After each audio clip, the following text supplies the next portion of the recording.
I'm going to take a second to thank our newest sponsor, ATO Basketball Merchants. Located directly at the Langley Event Center at 7888 200 Street.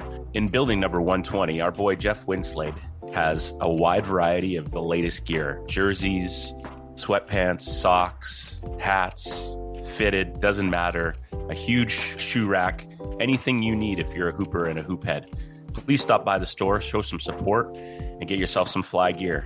If anyone wants, I'm a double XL, and I'll take that Rex Chapman Hornets in white. Thanks to ATO B-Ball.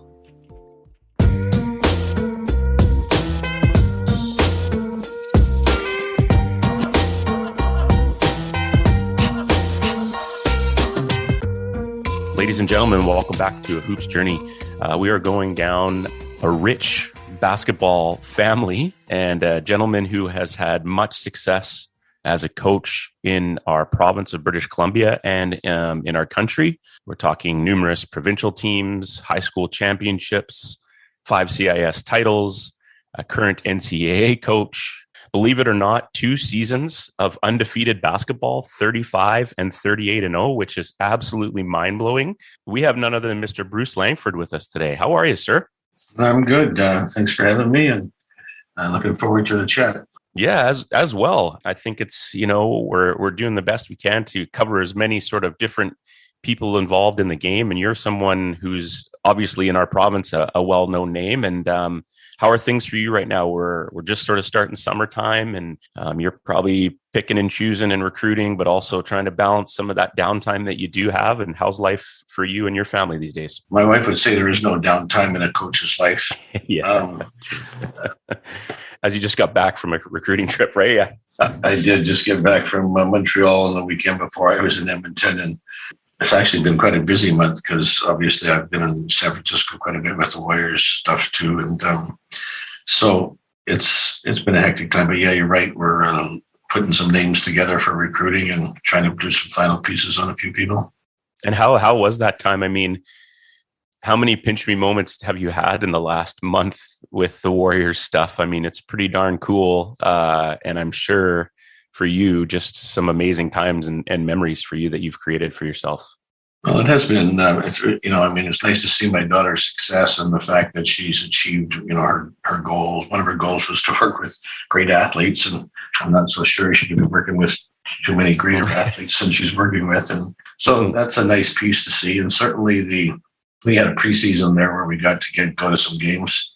And it's a new Chase Center's a new building, and it was very a neat building and some liveliness there. But where they were before had a little more liveliness, I thought. But then by the time I got to like my 8th or 9th game in the playoffs, the first stage was like, whoa, this is a little louder. Then the second one was a little louder, and by the final, it was a game 5 in the finals. Yeah, and it was like, I can't believe this place is so noisy. It was crazy, hey? Yeah, that's cool. I don't know if you know, like, we're trying to get her on as well. And it's just so interesting too. Like I think people out there who aren't involved in it just assume like, all right, well, they just won the title, so now it's time to rest. And she's like messaging me back, I'm just moving right now and packing boxes. And then I have summer league in like next week. So once I know what it's like, it's just they jump into the next thing, right? It's just crazy. And so, yeah, a great opportunity, and gets to work with the highest level athletes in the world, like you've mentioned, but also, a pretty challenging job in itself in terms of, there's not a lot of downtime, hey, that was just very eye-opening for me, Well, it's unbelievable that my wife and I took our grandkids down for spring break because the kids have been up here all year, right? They've been down for a couple of visits. So we took them down for a couple of weeks, and we would plan the next day. And, we'd say, well, she thought she was going to be working maybe 10:30 till 11 o'clock, midnight the next day. And then she'd get a text saying, no, so-and-so needs some help at such and such a time earlier. You need to go in a couple hours earlier. So the day plans never, ever worked out. There was always additions to the workday, which were beyond 12-hour workdays. There were 15, 16-hour workdays sometimes. And she was looking a little haggard and a little tired, and it's demanding. Yeah. But it's, the price you pay, right? For sure. And very cool. And some awesome moments.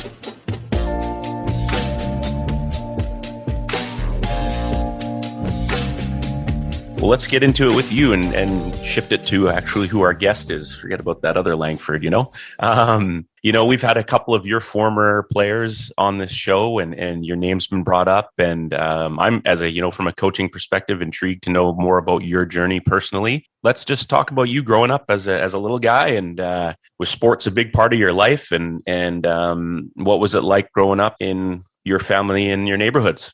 Well, I had more neighborhoods than the average kid because I lived in 14 houses by the time I was in grade 9. I lived in 21 different houses by the time I was married, and I went to 12 schools, became kindergarten. Wow. So the neighborhoods changed frequently. Sports were a big part of all of that up until I was about 14. My parents got divorced when I was 14, and we moved from Calgary. My mom wanted to get out of the same town my dad was in, and they were going to move back to London, Ontario. But I didn't want to go back to London, Ontario because I hated the humidity. Yeah. And I wanted to go back to BC because I like the BC Lions and I like the cooler, the more temperate climate. And as a rude, obnoxious 14-year-old whose parents are just divorced, I sort of put my foot down and said, we need to go. And we ended up coming back to BC. And when I got here, I had a medical in the school I was in, McPherson Park, and they diagnosed me with a hernia. And so I had just gone to baseball tryouts here and then couldn't play baseball. So for the first period of time in my life, didn't play a sport. Wow. And when you move from city to city to city as much as I did, it's the sports that kind of gets you the friends and gets you into a circle of people. Sure. And I lost that sports connection coming to BC in a very, I think, significant time. Yeah, 14 it's a tough age for boys, especially, right? Like, we're going through a lot and our behaviors are not always the most appropriate, but it's mostly because the frontal lobe is working so hard to develop. And you're right, the power of sport and those connections. So how did you work through it? Were you an introverted kind of kid? Were you outroverted? Like, what were you like? And how did you sort of work through that? I was extremely introverted and extremely shy. And I would say that those next 2 years became the most tumultuous kind of my life because my mother had never worked. She was always a stay-at-home mom. But here we were in a new city with 5 kids. I was the oldest at 14, so it went from me 14 down to 4. She now is working, and there's a million and one stories, but she got into a kind of a seedy crowd of criminal gangster elements, and we had a hectic few years. I ended up on probation and did a lot of other things that would have got me a lot more than probation if we would have been caught, and really wasn't too involved with sports for a few years. When I finally got out of high school, after a very tumultuous high school experience, we're talking 67, 68, 69, so the days of LSD at its peak. Yeah. I tried to sort of find my way a little bit and ended up getting married very young. And my wife, and then I started to go back to sports a little bit, coach, because my younger brothers were coming through sports world. And anyway, I was working at Sears. My dad had come and visited us and said, you should get into computers because computers are the new rage. You play chess, you like chess. I was one of those chess club quiet kids. And his thing was all of his programmer guys were all chess players, so it would be a good thing for you. So I sort of started to go that direction a little bit, went to PCIT at night while I was working at Sears. Sears transferred me into the computer department and paid for my courses at night to go to PCIT. That's cool. So it seems like very early on, lots of growing up quickly for you, the divorce, and then you being the eldest sort of, back in those days, especially, it was like, okay, well, now there's a lot on you, making sandwiches, getting kids out the door, things that, 14, 15, 16-year-old probably shouldn't be dealing with. But, on one hand, probably hard and stressful, but 2, you're learning a lot about sort of real life at a pretty young age, hey? Yeah, I think probably. I mean, my mother ended up taking a job in afternoons, like 4 till midnight, and I'm the old mature one in the house who's not mature, and I'm cooking the dinners. And if you were to ask my siblings, they would tell you they were the worst dinners they've ever had, because I cooked the hamburger too long and made it a little gristle. But I really liked gristle. Oh, I love it.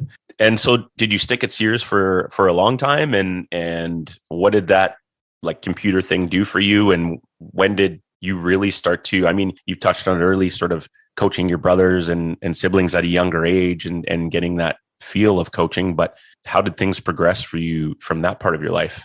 I got married at 21 and my wife was progressing up. She was working at CIS. We'd already met before that, but she happened to be there too. And she was moving up, and she moved into assistant to the fashion coordinator of BC's job, and then she eventually got that job.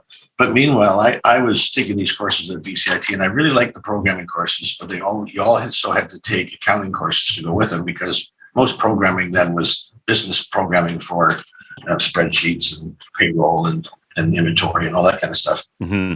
And I hated it. I'd come home and I would do I had a guy that I went with, and I would do all the computer course homework, no sweat. I would not do the other homework because it was 55 problems that were all the same. Ugh.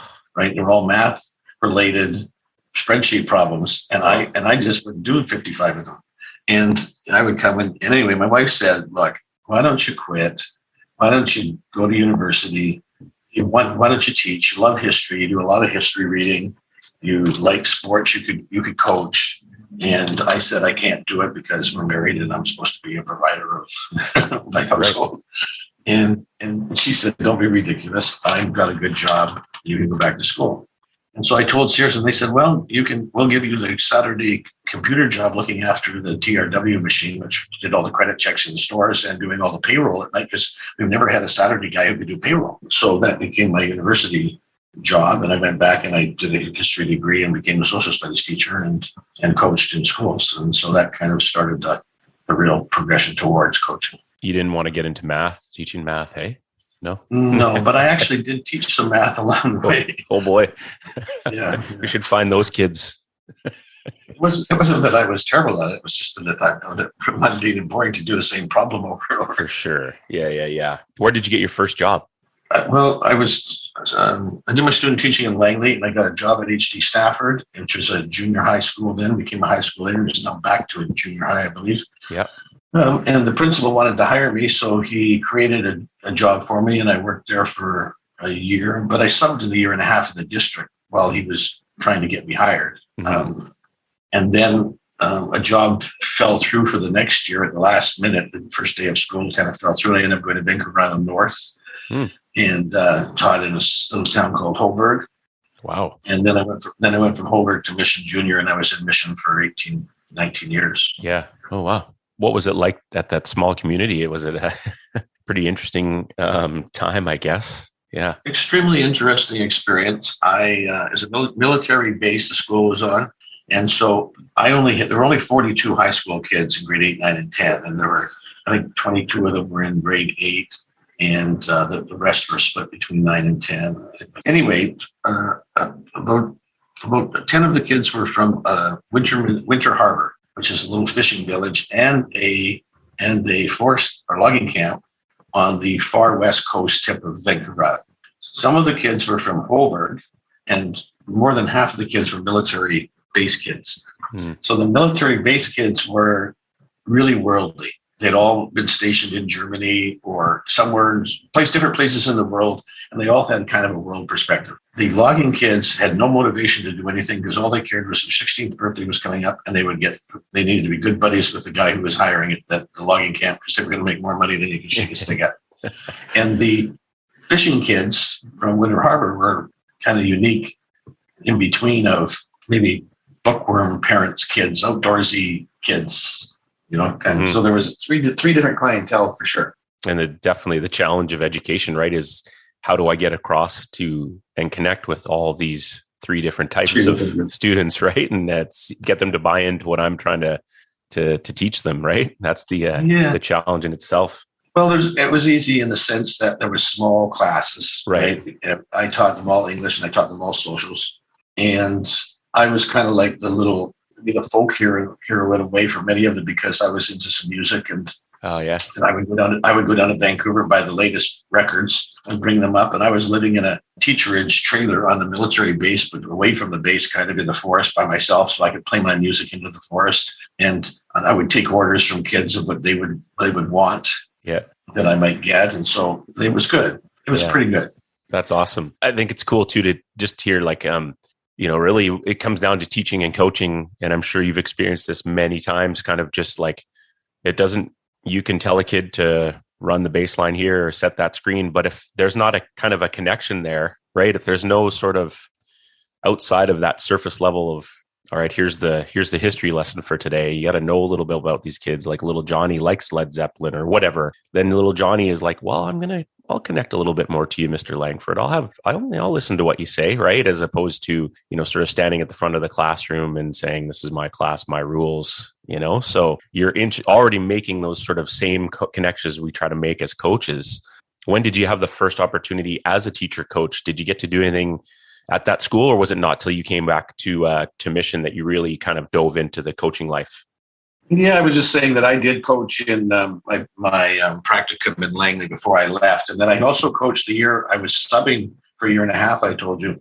And I was in a school, and they had a sign on the wall, would somebody please coach our girls basketball team? And this was only like when I was in the student teaching, they had said to me, would you coach our boys volleyball team? And I said, sure. And I did. And then they said, will you coach our girls grade 8 basketball team? And I go, or maybe it was junior, sorry. And I said, yes.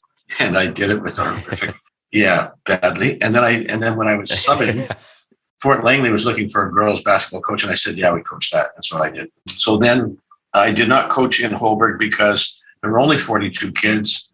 There was only like 10 boys and 12 girls. And they're all different ages, 8, 9, and 10. And there was no teams for them to go play against. And there was really no even recreation in the gym or anything like that. It was, some of the kids hiked and stuff, but nobody really knows.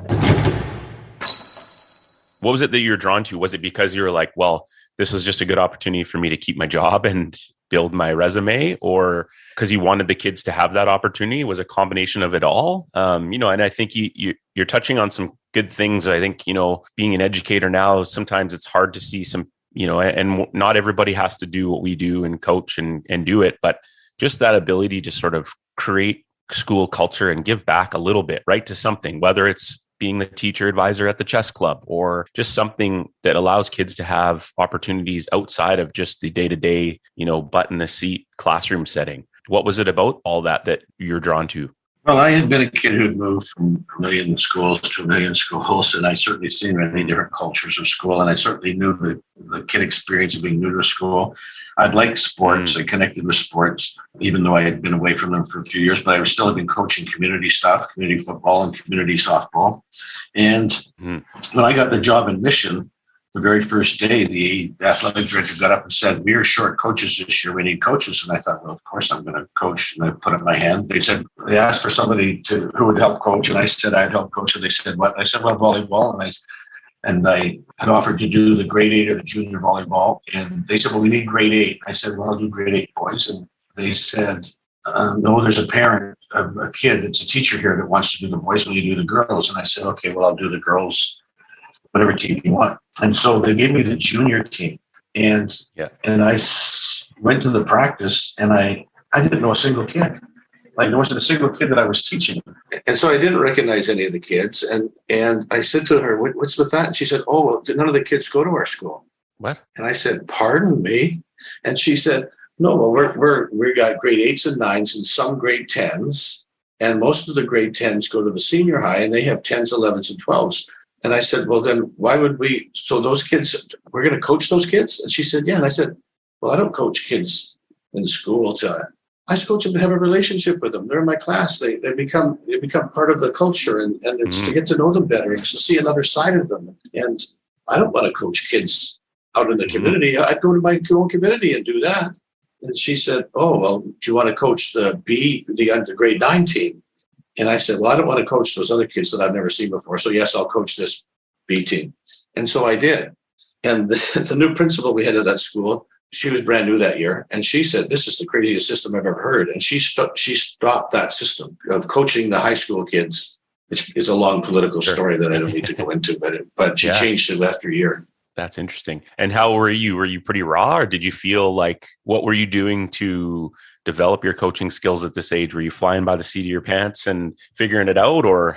I had been flying by the seat of my pants with basketball in the Langley district when I was there, because basketball was, I tried out for the grade 8 team and I made it in Calgary, and then I moved right away. And so I never really played. The only thing I ever learned in grade 8 basketball was to punch somebody in the stomach as they were going to shoot. And then they would never comfortably shoot again. And so I learned the moral ethics of, that's not the kind of coach I want to be. Yeah. And so anyway, I sort of, basketball came about because my dad was out of the scene. She was in a different province for most of the time.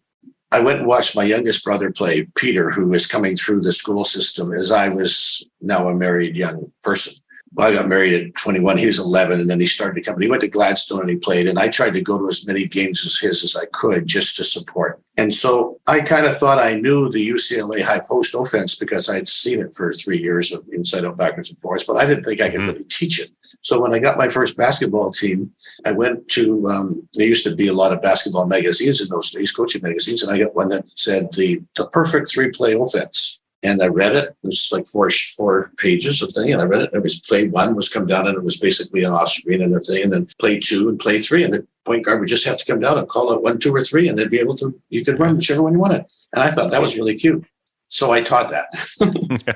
I also taught them, I read books at night, and I would practice in my living room floor of defensive stance and how to slide and how, and one book suggested that you put your hands behind your back when you're doing it. So you're just using footwork, and you could really use your body to get there quicker and really cut off. And we had a girl in a game go out and do it without her hands and her hands behind her back in the game. And my team was laughing at her, and I turned to them and said, "What are you laughing? This is ridiculous. Stop laughing." And they said, "Well, look what she's doing." And I said, "Well, it's me that's the problem here. It's not her. I obviously didn't explain the drill well enough that she knew that this was just a drill for practice." Right? And someone goes, "Well, she shouldn't have gotten it." And I said, "Well, no, I think I should have painted the picture better for her." Yeah. Right? So I learned some valuable lessons about that. I would go home and read and read and read and read and read. And it's really, really funny because I was really basketball illiterate. I thought I knew volleyball because I played volleyball. I was a great. I thought I knew it, and I had my level 2 I had my level 2 by then in volleyball. I kind of thought I could coach volleyball, and I thought I could coach softball and baseball because I played baseball all up to 14, and thought I was pretty decent and could coach that kind of thing. But basketball, I really had no experience with. I didn't watch NBA, ABA, and I just watched my brother's high school team, and when I ran this silly offense, I didn't like UCLA post offense because it was the same thing every time. It would come down and do the same thing. And I thought, well, that works for, the Gladstone Gladiators, little kids team and all that. And they do it fairly well. And my play offense, I thought, this is just stupid. Like, this is the silly little plays. What am I really teaching here? I said, I would like to invent an offense where you come down the floor and we come down like in a point guard with 2 wings and 2 posts, and the posts, we could initiate action that we'd all play off of each other without calling it in a name, and without anybody pre-planning. We would just go do stuff. Like they could go screen on the ball, or they could go screen the other post, or they could go screen for the point guard on top. And wouldn't this be a brilliant offense? And I thought I was going to invent this offense. Obviously, I knew nothing, because as I went and got some books and I learned. So I started to try to teach that concept. As I learned a little bit, and as I, got Dean Smith's book, and I got Bobby Knight's book, and I certainly got all of Don McGuire's videotapes a little later. Motion offense became kind of the thing that I believed in, and matched what I already thought I was going to invent. But here it exists out there, right? And it sort of came from there. I got my level 1. In those days, they hadn't really pushed level 2 and stuff. And then Ken Shields did a brilliant level 2 clinic on the island that had just a whole bunch of famous basketball people at it asking questions. And I got invited to that, and it was absolutely outstanding. And that helped the progression a little bit. And it just became learn. And it's actually been, it's so funny. I say, I thought I knew everything about volleyball and baseball and that. Well, I knew nothing really, right? But I thought I did. And now here I am, been coaching for 40 some years, and I don't think I know very much about basketball, because there's just just more learning, and changing and more learning. And how do you teach it? And how do you teach it to this generation? And how do you, it just nonstop learning.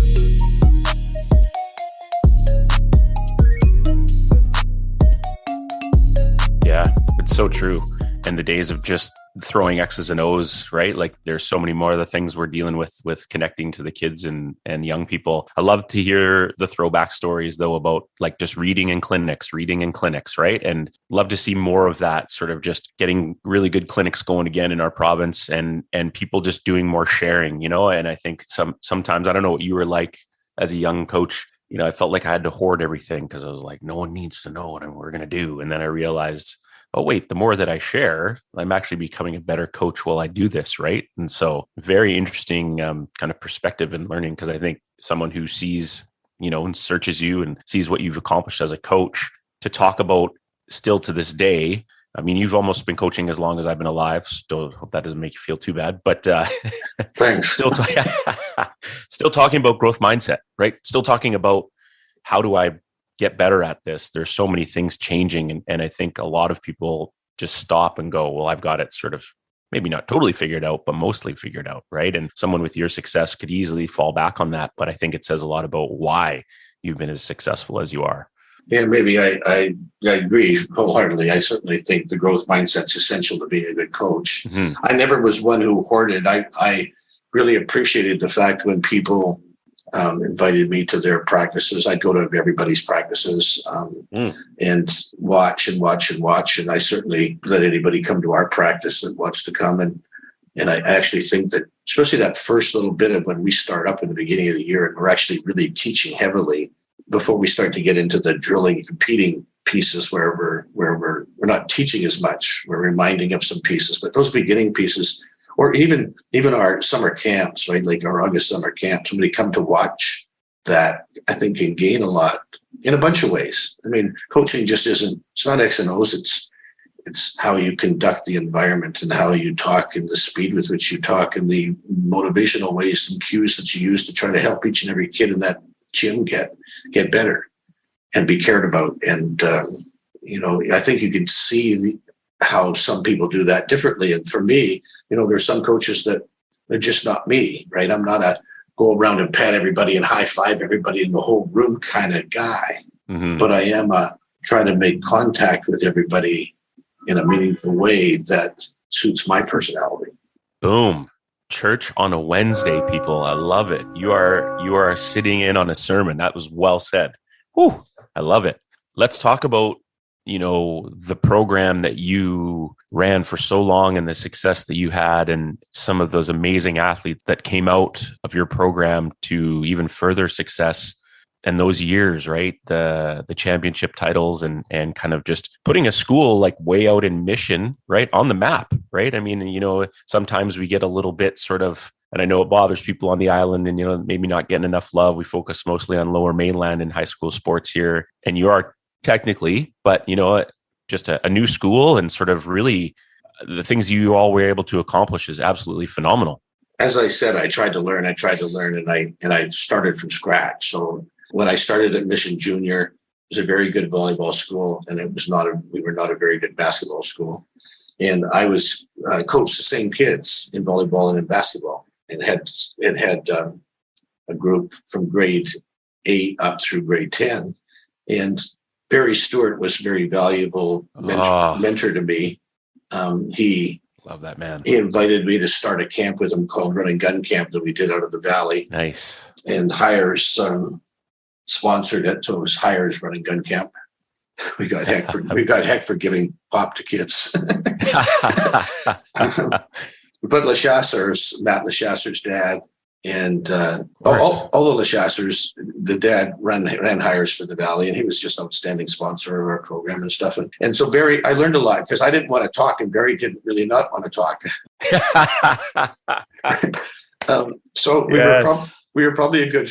I would go off and work a team group in the corner, and he would talk, but I would learn lots because we would have other coaches in over the course of the summer who would take different sessions and different topics, and I learned lots from them, and that was all valuable.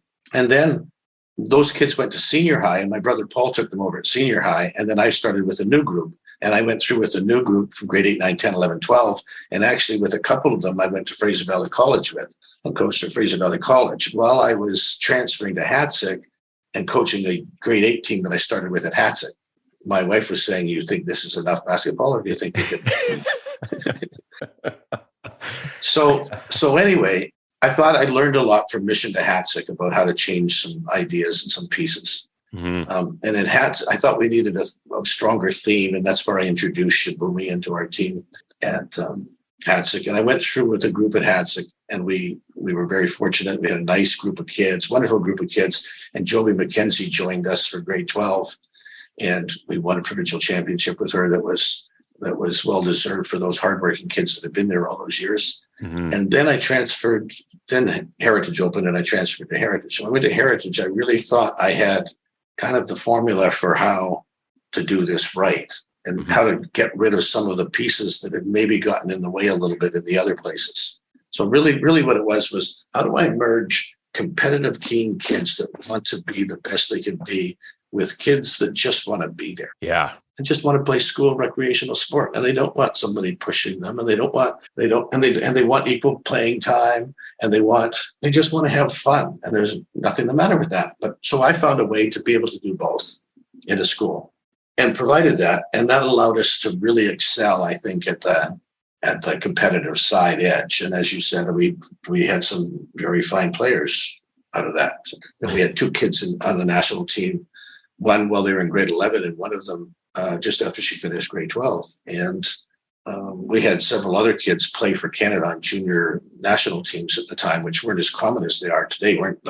Now there's like 3 or 4 of those, but then there was only really one. But we had a couple kids on that and a couple kids on the national team, and I was pleased with how it was progressing. Yeah, that's an understatement, but I get your personality. It's okay. Everyone can Google the records and look at it. But my question is, how did you get? You talked about you figured out a way to have, the 12th, 13th, 14th player, I'm guessing, who was just there to be a part of the team and whatever. When you've got these really high level competitive girls, right? And yourself, obviously, you have a competitive edge too. What was it? What was the special sauce? Was it? I'm interested. Well, the structure was that we were going to have parallel programs. We were going to have a competitive program that would have a kind of maybe the American model in a sense of we would have a varsity team and a junior varsity team. Sure. Competitive. And on the other side, we would have a fun basketball, introductory basketball.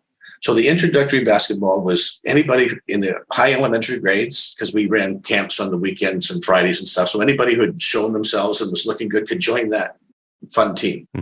As could any grade 8s, any grade 9s, or any grade 10s. So from grade 7 to grade 10, kids who wanted to just do a kind of recreational basketball program. And what we did was we had 35, 40 kids, and we would run practices during the week, a couple of them, and then we would run Friday night play days, the odd Saturday play day, but we'd have other people come and we'd put them so we'd have 35 kids, but we'd put them into teams of this 7 and this 7 and this 8 or whatever for the weekend stuff. Anybody who was really, really keen there that was just introduced to basketball and liked it was allowed to go to the junior varsity practices if they didn't take away from the practice environment and if they were doing well in school. Above them, we had a group, so any grade 10s, 11s, or 12s that wanted to just play recreational basketball. So they were allowed to have a part-time job. They were allowed to have another club they belonged to or another sport in season or whatever. I asked a teacher on staff if he would coach these kids, and I would buy their uniforms for them, and we would arrange for them to get some games and be in some tournaments, and they would be a school team. And we could figure out a name for them, right? But they'd be the Heritage Part B senior team or whatever. Yeah. And so a guy agreed to do that, and he did that. And then we had anybody that was keen could be on the senior varsity team. That could be as low as grade 9. So when Kim Smith came to Heritage Park, her sister was in grade 12. She was in grade 9. I had them both on the senior team.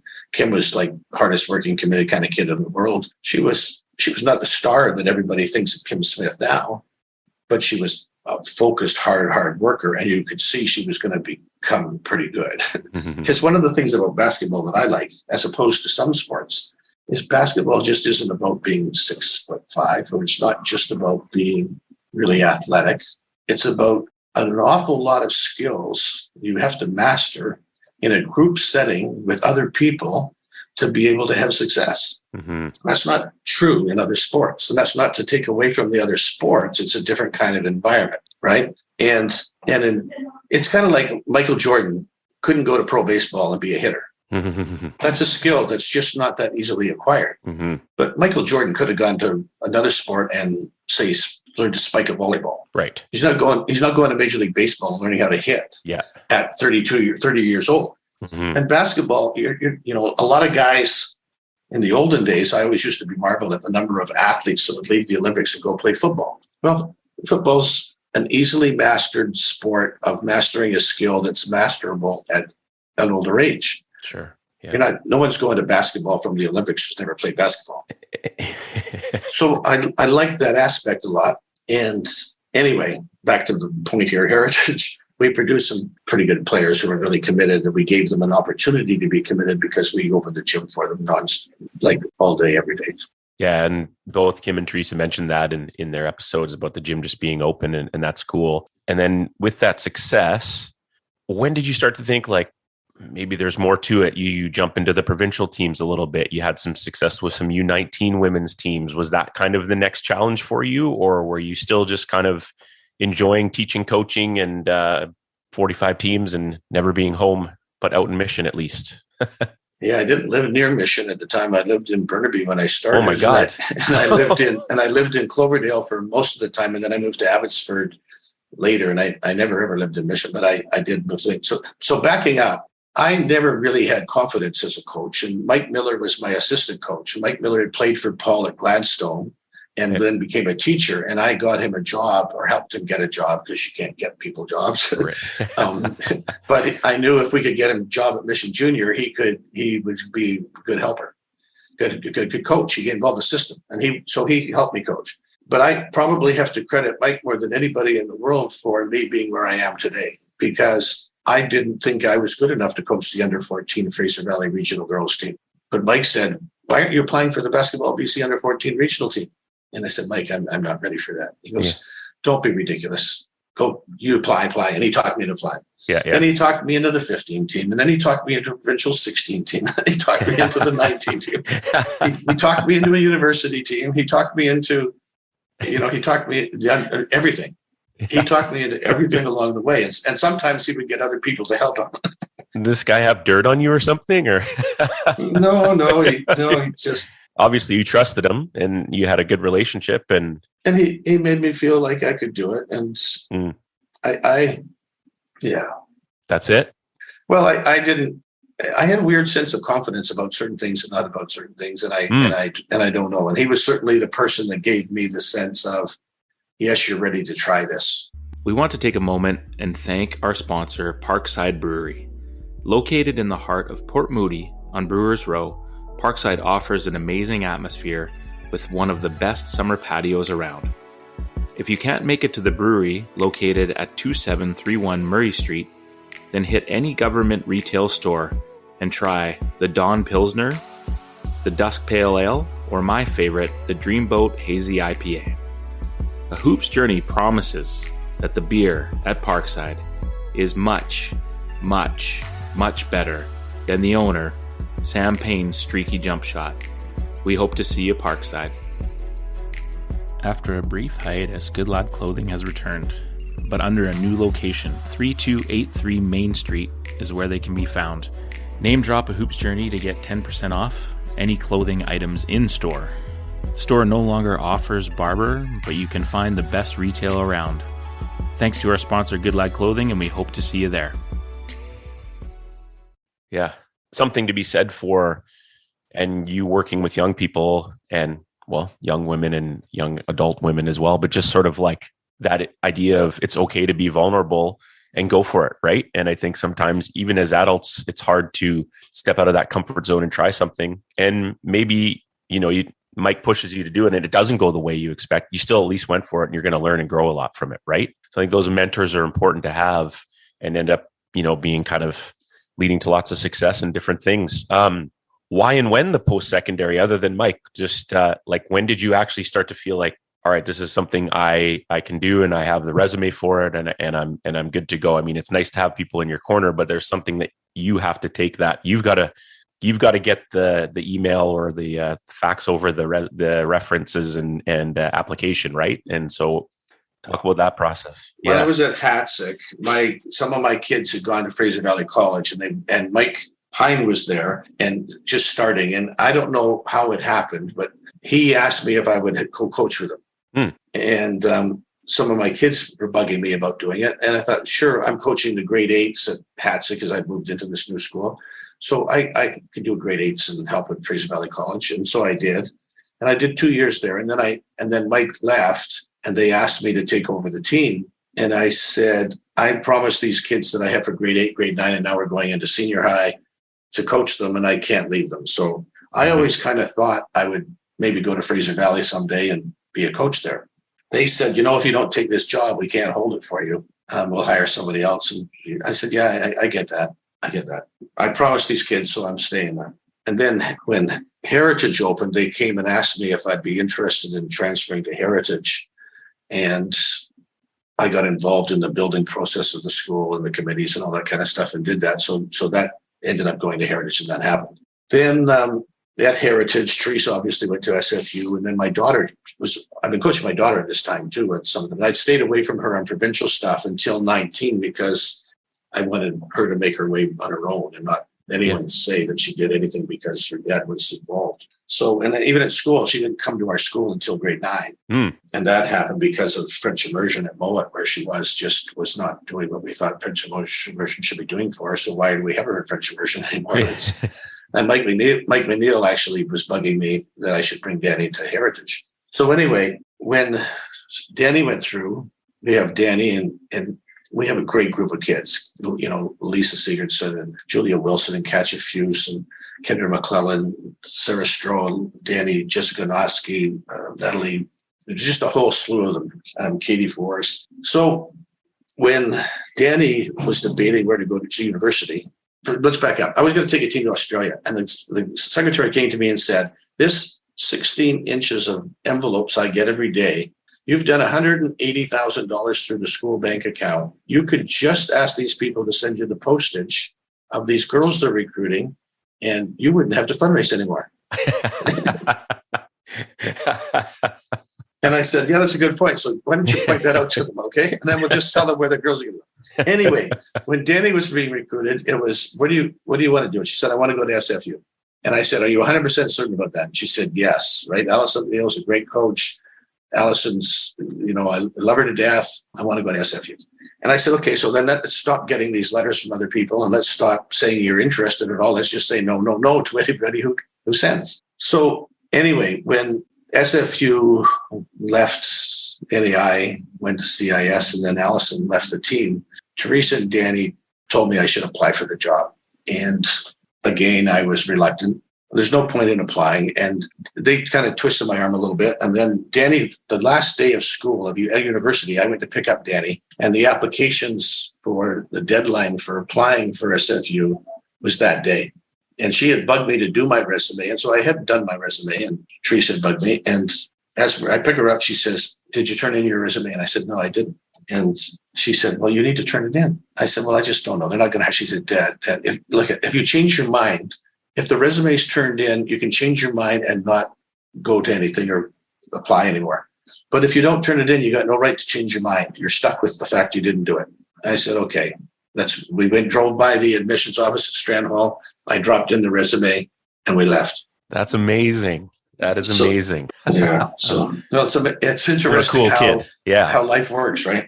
Totally. Absolutely. And what a great point. I've always said if I would have taken the Fraser Valley job, El Trisha, I wouldn't have met his wife. Yeah. That's another story. Yeah, no doubt. That's hilarious. So anyway, as it turns out, I ended up getting an application. I thought it was the token male interview. Sure. And then ended up applying. They offered the job to somebody. She initially, I think, took it. Then she declined it. And in the process, they ended up hiring me. And I've been here a long time since. Crazy. Did you ever have a moment where you're kind of like, in your head, like, okay, I know you're right, but just shut up, kid. You're my kid. I don't want to hear from you. I think it's cool though. I mean, what a cool relationship to have with your daughter too.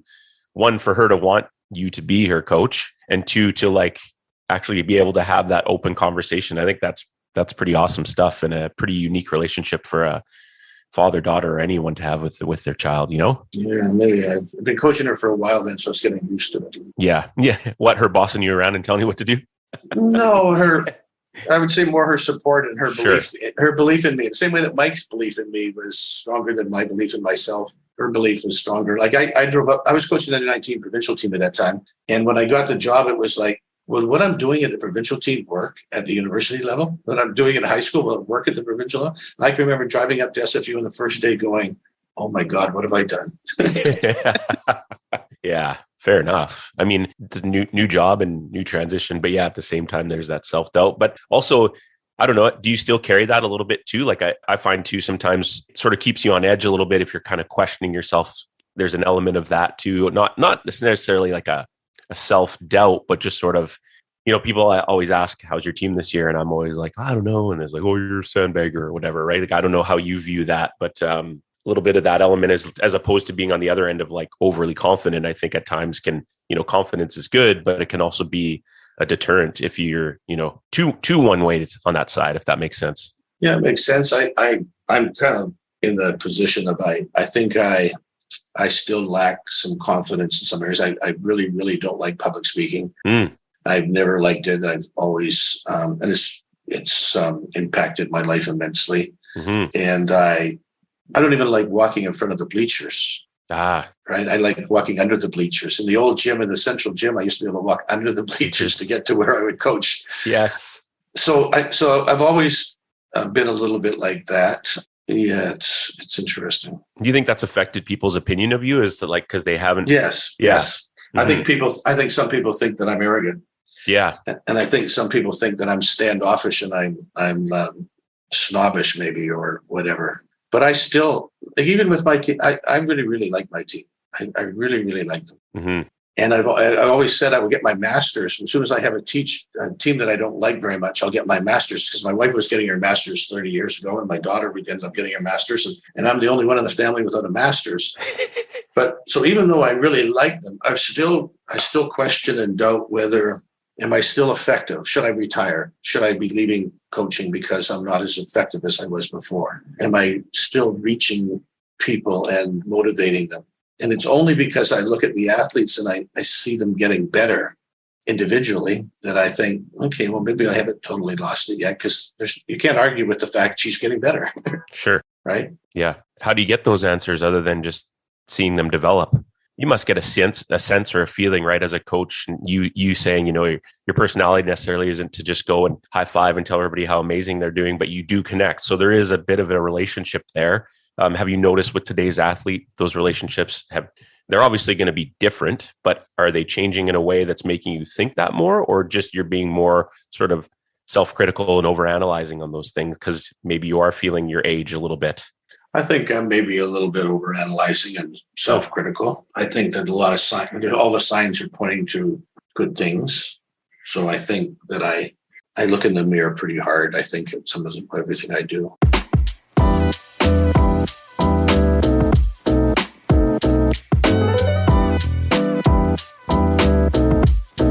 Good.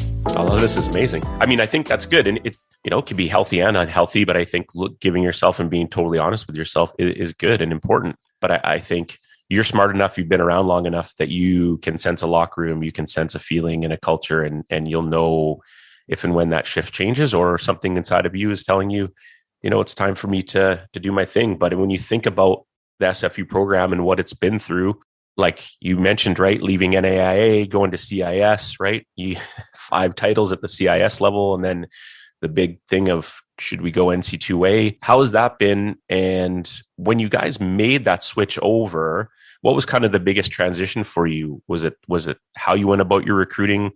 Was it the athletes you were looking at? Did you change anything? Just sort of selfishly as a coach, interested to know when that happens, or did you sort of trust your foundation and what you had built and figured out like, hey, obviously there's going to be a learning curve here. Road trips change, things change, schedules change. These are going to be different things, but kind of the base was there for you already. Because it's a pretty unique thing in Canada. It's never happened, right? So you all are kind of, the eyes are on you in terms of that sense.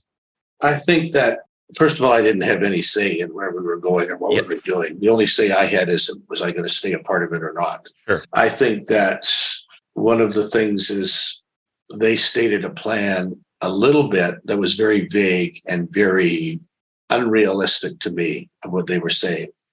And I wanted a little bit of more concrete plan than a sales pitch.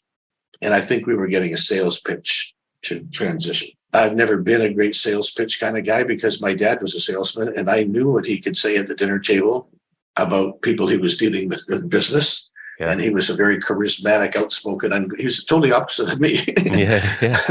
And so sales pitches have never sat well with me. And I thought that's what we got. When we left, we ended up going a year earlier than we were supposed to. Well, it devastated our team. And I said to the team in the year that we were going to leave early, we need to stop talking about this. Your parents are all against it. Most of you are against it. We don't know what's really involved totally yet. And we just won a national championship. Actually, we just won 2 national championships, and we're trying to go for a 3rd. That needs to be our focus. It was a major mistake on my part in that everybody did stop talking about it to me, but they didn't with each other. And they didn't with their parents, right? Not, quote, behind my back, but no, of course, but behind my back. yeah. Behind my ears, away from my ears. Yeah. So a lot of animosity got built up. A lot of we were supposed to graduate 2 players from the class that had won 2 national championships for the core that was back there going to try to win their 4th, and we ended up losing 11 players. Wow! And to take to the new league. We lost 5 kids that had been there for 5 years that were national MVPs, national All-Stars. We lost 6-3, 6-2, 6-2, 6-2, and 6-1 in those 11. And we lost best shooter in the country. And we weren't supposed to. They were all supposed to have another year. I was totally torn about what to do, whether to leave or not. I got offered a job at a school, nice big school in Western Canada, and I debated and I felt a loyalty to a group of kids that had signed on when we knew we were going to leave the next year. So they were all going to redshirt one of the 2 years, our last 2 years, and then they would be joined. Then we would be in our in the NCAA.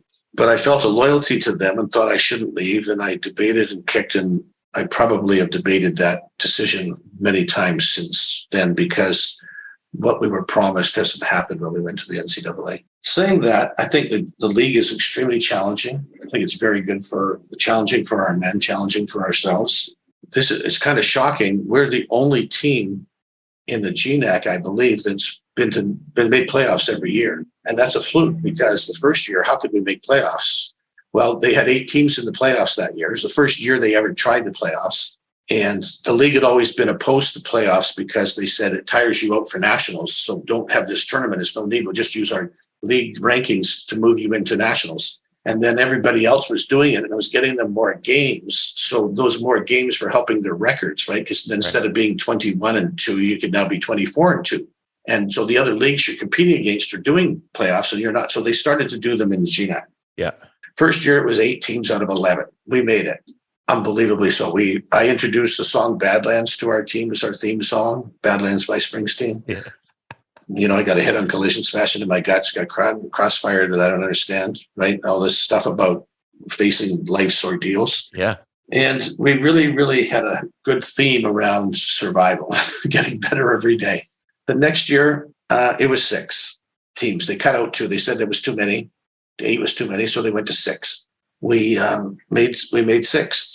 And then since then, we've done better than 6th until last year, where we did 6th again after our COVID year, which was a hellish year. Yeah. So we've had some success. We've been to 2 Sweet 16s. We've been to 32. We need more success. We need to do better. Recruiting has become a bigger challenge, but I don't think I'm a very good recruiter in the first place. But I think in the old days, it was easier to recruit Canada than it has been. Is that because of I mean, if you're the coach that likes to go under the bleachers and creep in, I'm guessing that for you, it's hell to have to pick up the phone or, like talk to people you've never met before and sort of, because in a sense, although you don't want them to sense it, it is a bit, you are selling something. You're selling your school and your program to a random young teenager who you want to have play for you, right? So that's super uncomfortable for you.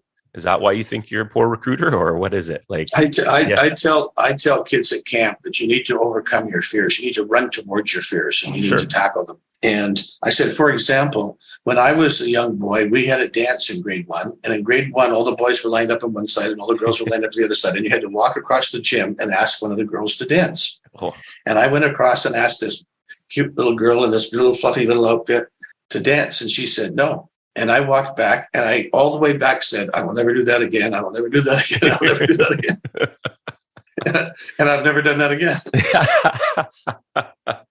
So that's why you got married so young. You didn't just want to get it over with, right? Just like well, I met a wonderful person at the right time, so it just worked out. Sure.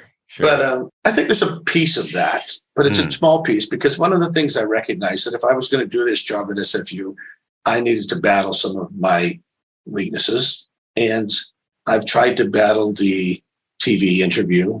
I've tried to battle all of the pieces. So some people would laugh and say, well, what do you mean Langford's not quiet? He does clinics, he does talks in front of, but I have little ploy things to make sure that at the clinic that the players on the floor are keeping the attention of everybody. Yeah. Kind of thing, or whatever you need to do, right? Same thing I did in the classroom.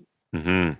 So I think there's a couple of reasons. I think one of the things that in the CIS, I don't think anybody worked harder than I did. I think that some people could have worked as hard, but nobody worked harder. I was in the gym of seeing everybody play all year round as often as I could. And in our rules, we're not allowed to do that. Right. We're not allowed in the gym the whole time anymore. We were allowed to coach younger people. We're not allowed to do that kind of stuff now in the thing. I think losing some of those pieces, but I also think we're not exposed in the way to Western Canada that we were before. And we're not exposed certainly to Ontario the way we were before. And so I think some of those things have hurt a little bit.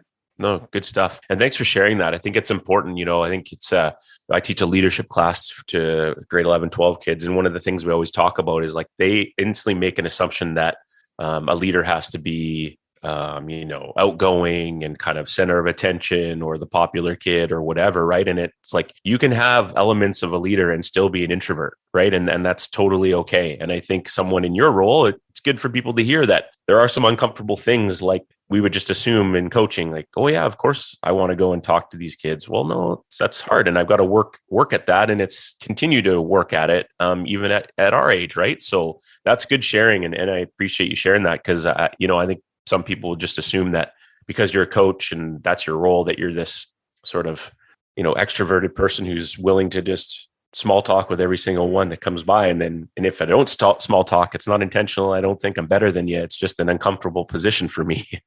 Yeah. And I think added to that is the fact that my kids, if you ask my team, what's his good quality? Well, some of them would say, well, he's quite honest and he's upfront and he's honest. And they say, what's his bad quality? They go, well, he's brutally honest. Right. Totally. And when Jessica Wallace came here, Jessica was my assistant for 5 years, and she came from the States and a couple of American teams that she helped out with. And she said to me after the first recruiting visit, she said, were you trying to talk them out of coming? And I said, I was trying to see if there was a fit. And I always want to undersell and over-deliver. And she said, but you're never going to get to over-deliver if you're so strongly undersell.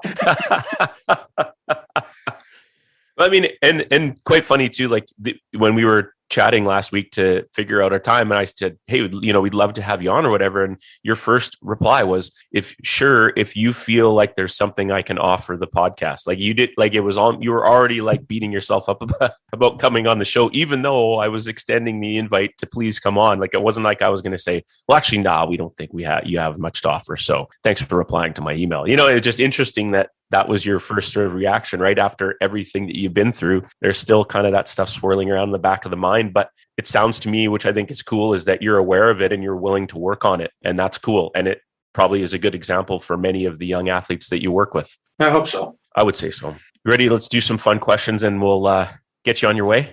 Sure.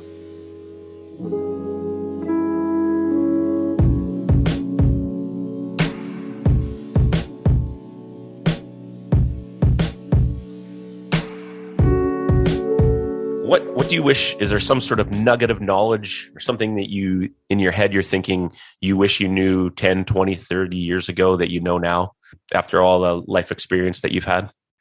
Well, I think there's a million things that could fit in there. When we were in the CIS, we flew to Edmonton, and the kids were unusually excited. And it was like, what's so exciting? And they said, well, we're going to shop, right? I said, what do you mean we're going to shop? They said, well, we're going to go to Lululemon, right? And I said, of course, yeah, we'll go to Lululemon, but we got Lululemon in Vancouver. What's the big deal? They go, oh, no, it's tax-free in Alberta. Lululemon is tax-free. When I saw the passion in their eyes and their voices, I went home and bought $700 worth of Lululemon stock. Yeah. I should have bought $7,000 or $70,000 worth of Lululemon stock, because my 700 is worth $26,000 now. Yeah. So that's awesome. I wish I would have bought fewer Apple products and more Apple stock. That's awesome. That is gold. Books or movies? I like books and movies, and I like books that make great movies. Okay. So give us a few on either side, or there's some top that stick out to you, or something recently that is swirling around. Well, always swirling around for me is a book and a movie called Mystic River. The book by Dennis Lehane and the movie by Clint Eastwood. And it's around because I have it in my recommendation for teams to read, or what I suggest is read the book right up until, I'm losing my mind, but Tim Robbins' character is in Dave, I think it is, until Dave is in the bar by the river. And when he's in the bar by the river, race and rent the movie and watch the movie. And then when you've watched the movie, come back and finish the last part of the book. And it's a unbelievable tragedy. It's a great cast, first of all. It's done by Clint Eastwood, and it's got Tim Robbins as the main character, and it's got Sean Penn and Kevin Bacon and Emmy Rossum. It's a real small role in it. I love her from anyway. Yeah, it's a tragedy about how important communication is in life, and the lack of communication on several different levels just leads to this unbelievable tragedy. So I love that book. When I was younger, I always loved Johnny Got His Gun, which was Metallica made their first video. I can't remember anything. Can't tell if this is true or dream. Deep down inside, I feel. Based on that book, on somebody who is nothing but a brain lying in a bed. No eyes, nose, mouth, arms, legs, everything's gone. And it's about the true meaning of life and whether it's worthwhileness and all that kind of stuff. I love that book for years. And maybe recently you were saying, I think that I really liked Atomic Habits. Yes. I thought Atomic Habits did a great job of helping people change their habits and seeing how their habits are formed and what they need to do to break them and change them and stuff. I thought it was very, very good. Yeah, I find sometimes with books like that, those ones, they're hard to sort of grasp, and they're a little bit, but is it James Clear? Is that his name? Yeah. Yes. He did a good job of really sort of breaking it down into sort of making it simple, right? And yeah, I agree. I thought it was really well done as well. Good one. Nice. How do you feel about ketchup on macaroni? One of the things I learned how to make when I was the cook in the house was, first of all, I never ate anything pasta for my first 12 or 13 years of my life. Wow. I hated pasta, and I always got beans and wieners when the family had pasta items. Nice.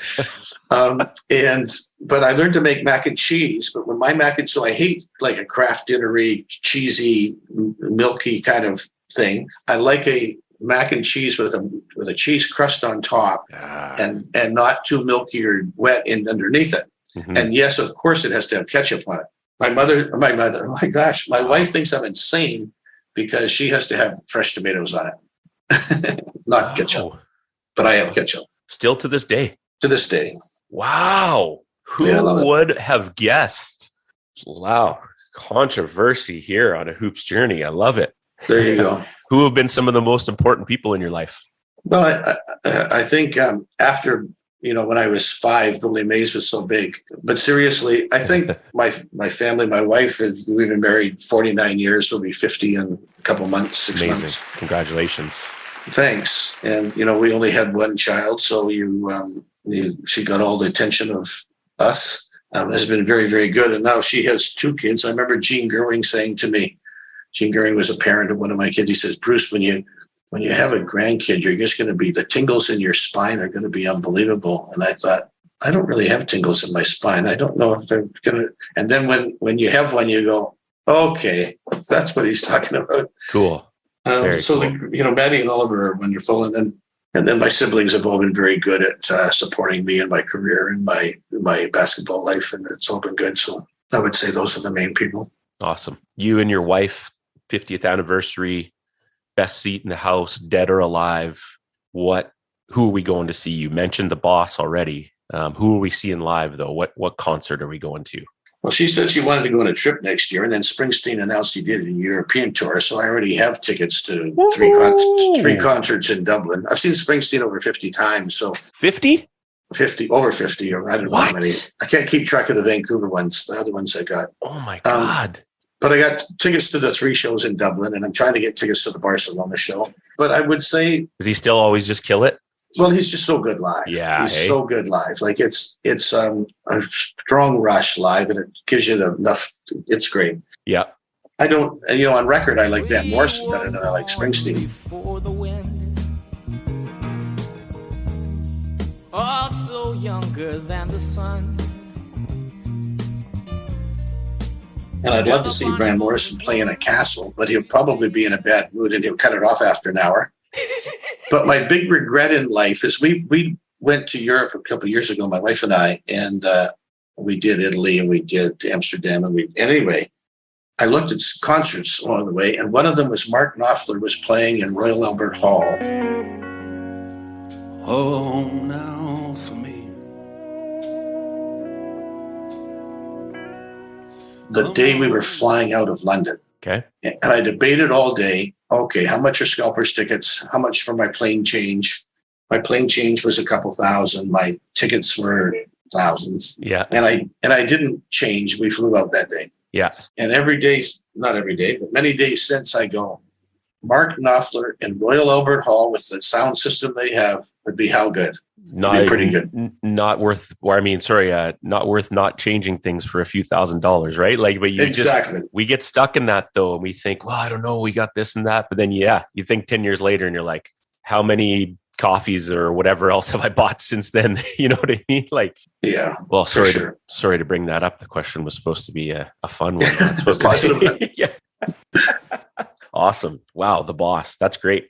3 times in Dublin, you're going to see him. Yeah. That's awesome. I love it. You just finish a road trip. It's Sunday.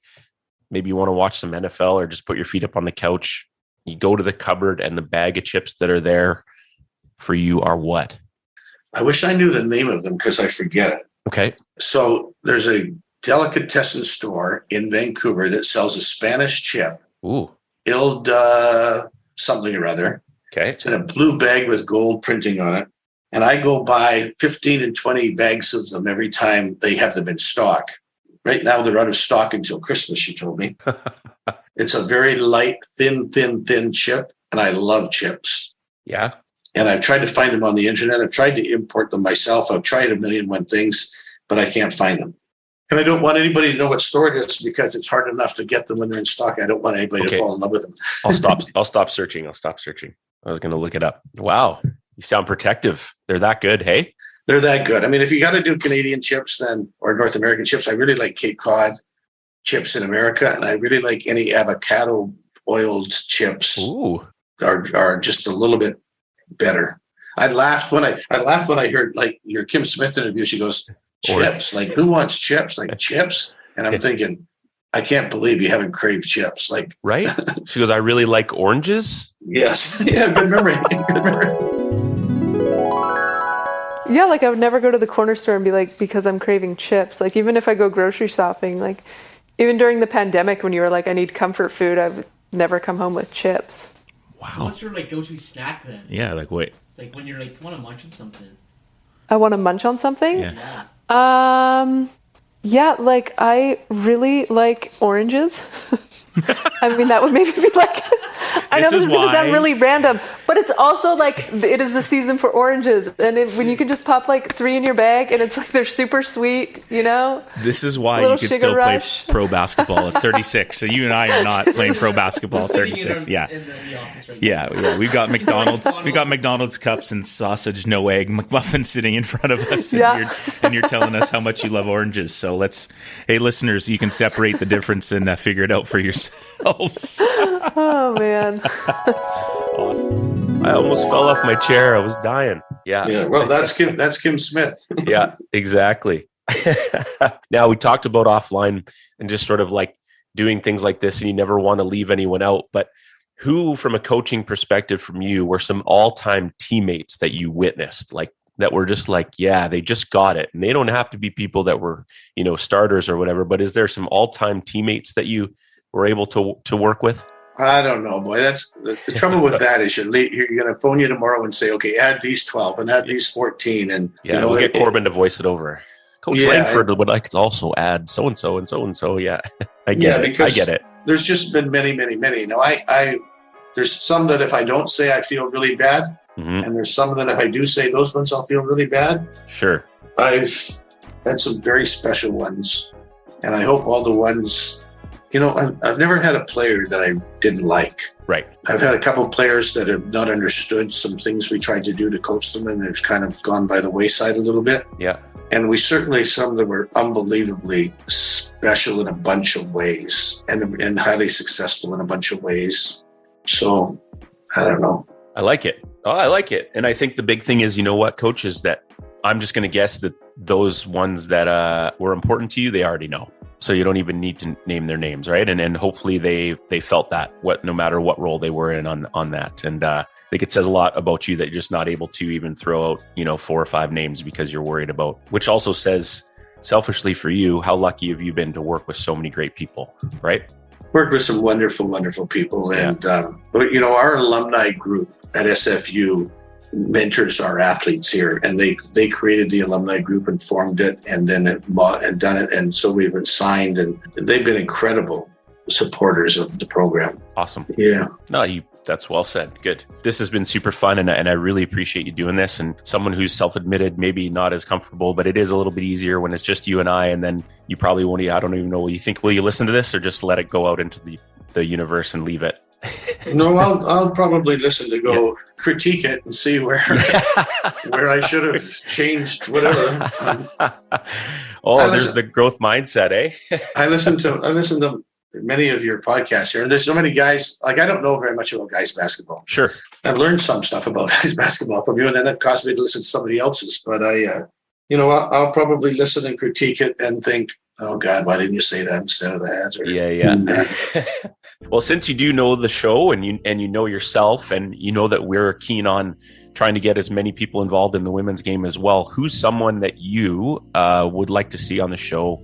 The only loophole being you've got to sort of help connect us, like someone who you think that's got a good story, not named Danny, because, we've got that lined up. So who's out there that has a good story and would be willing to share it on a hoops journey? Gee, there's so many XFU alum that are legendary and have great stories. I think whether it be Henry or Schneider or Nadine Caron's story is a very, very incredible story, mm-hmm. and incredible at all kinds of levels. Sure. Right, Nadine Caron's story. I think Niall's got a good story and a highly successful basketball story. Yeah. I think it was Jeff McKay said to you about Carmen Dolfo, mm-hmm. and certainly Carmen Dolfo is probably pretty close to the winningest Canadian female coach in history. It's crazy. When you told me about her and then I looked her up, I was like, how we don't know anything about her. Like, this is crazy. Her resume is bananas.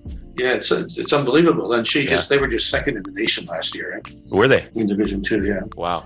But so you just gave me like 7 people there. Nice work. Yeah, well, there's a ton, but I don't know how many of them I have any influence on to help you, other than maybe 2 or 3 of them. 3 of them, maybe. Sure. I think there's a lot of good stories out on the female side that are yet to be told. Yeah. So. And from your perspective, before we let you go, what is it Are you happy with where the women's game is at? And like you said, like I know Kim said, one thing she really appreciated was just the opportunities, things like this little podcast, other people doing great things to allow people to have their voices be heard and seen. And I think, the push of the WNBA, but what for someone who's been involved on the women's side so long and who was planning to coach the junior boys, but ended up coaching the junior girls to start out, what's your take on it all and what can we do better? Well, I think that it needs to be addressed. And I just think there's so many issues right now between schools, between clubs. When I started, if you didn't go to a good school for basketball, your chances of being successful in basketball were challenged, not impossible. Sure. Because you could get in the driveway and do what you want by yourself. And Tracy Nazarchuk made herself a great player. Some kids in the North, Vanderhoof, made themselves great players. But for the most part, it started to become you needed to be in a school to get a competitive schedule and all that. And now it's become very club oriented with a whole bunch of people who think they know they can make a living off of young people's dreams. And sorting this all out of how it should play out, how we should do provincial teams, how provincial teams should fit with club teams, it should just be addressed. You go back to, I remember you asked me earlier about starting out, and I can remember after I had watched my brother Peter play at South, Bill Ruby went to, we had a little get-together, a few people, and there was a bunch of Vancouver coaches, and all the Vancouver coaches badmouthed the Fraser Valley coaches. And I didn't know any coaches. I didn't know Vancouver coaches or Fraser Valley coaches. Mm-hmm. But I thought, why do these guys hate those guys so much? Well, then years later, I'm working in the Valley, and I hear Valley coaches badmouthing the Vancouver coaches. And I'm thinking, it struck me then, and it strikes me now. I, as a high school coach, every time we had success, somebody said, well, you recruited so-and-so or so-and-so or so-and-so. You recruited Kim Smith. Mm-hmm. I didn't recruit Kim Smith or her sister. Twice they tried to move to my school, and I talked them out of it. But parents will seek out, and rumors will start, and people will say stuff. And I just think the animosity and rumor mongering in basketball would be nice if we could recognize if we want to compete to be better, then let's compete against the other sports to be better and stop infighting within basketball. Well said. I agree. And I'm looking forward to see who Basketball BC comes up with as the new hire, because I think there's lots of room and potential for that to be a position where I think it's just a whole bunch of people just need to sit down and hash and chop some things out. We're all in it for the same reason, like you said, right?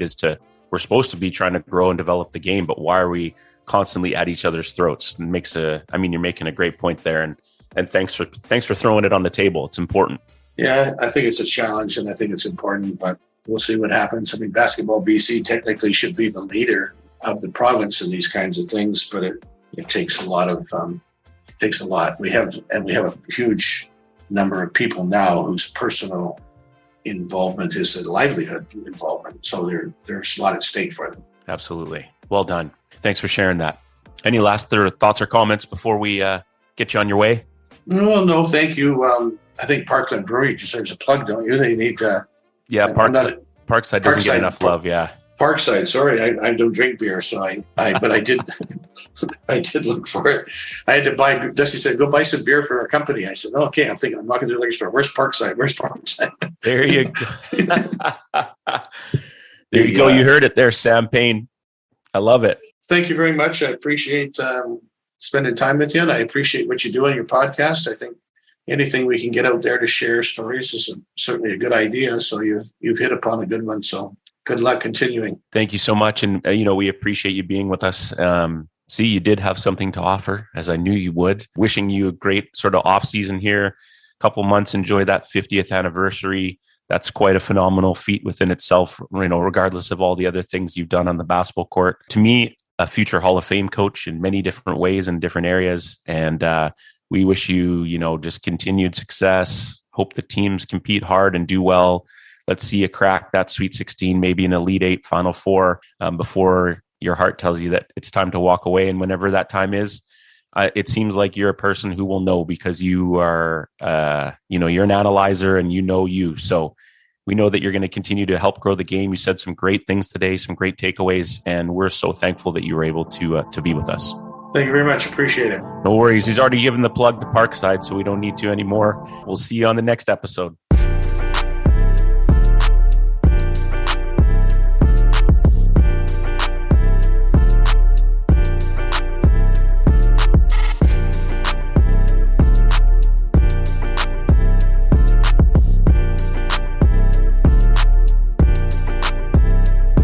supporting A Hoops Journey.